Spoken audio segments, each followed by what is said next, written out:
अभी तक वो अयोग्य थे, इसके कारण कोई उनको महत्वपूर्ण पद नहीं दिया गया। तो ये जो 4 घटनाक्रम हैं, ये चारों घटनाक्रम इस बात को प्रमाणित करते हैं कि भारतीय जनता पार्टी छत्तीसगढ़ की सरकार के ऊपर में लगातार जो आरोप लगाती रही है, उन आरोपों को केंद्र की कांग्रेस ने मान लिया है और इसलिए उन्होंने कहा कि सामूहिक नेतृत्व में चुनाव होगा।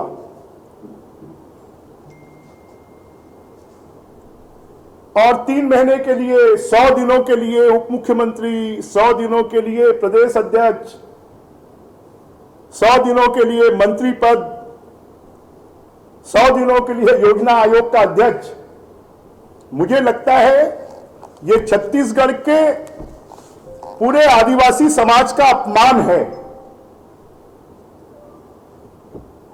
जिस समय टीएस सिंहदेव को उप मुख्यमंत्री बनाया गया, उस समय ताम्रध्वज साहू जी को क्यों नहीं बनाया गया?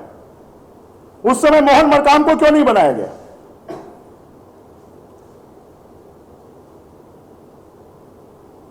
इसलिए पिछड़ा वर्ग और आदिवासी वर्ग और अनुसूचित जाति वर्ग, रुद्रगुरु को क्यों नहीं बनाया गया? कांग्रेस के राज में उनकी कोई कीमत नहीं है।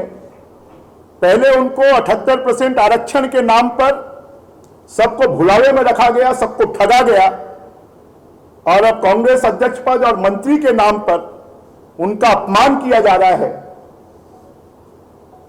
इसको किसी भी स्तर पर छत्तीसगढ़ का चाहे पिछड़ा वर्ग हो, छत्तीसगढ़ का चाहे आदिवासी वर्ग हो, चाहे छत्तीसगढ़ का अनुसूचित जाति वर्ग हो, चाहे छत्तीसगढ़ का सामान्य वर्ग जिसे ईडब्ल्यूएस में 10% आरक्षण मिलना चाहिए था, सबको ठगने का काम किसी ने किया है तो भूपेश बघेल और कांग्रेस पार्टी ने किया है।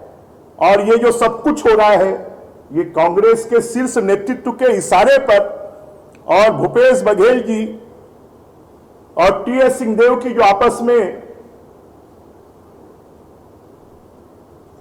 जो कुछ है, उसके कारण पूरे छत्तीसगढ़ का विकास अवरुद्ध हो गया है। पूरे छत्तीसगढ़ को झेलने के लिए मजबूर होना पड़ रहा है। छत्तीसगढ़ की जनता अब ये मानने लगी है कि ये भूपेश की सरकार नहीं, ये ठगेश की सरकार है।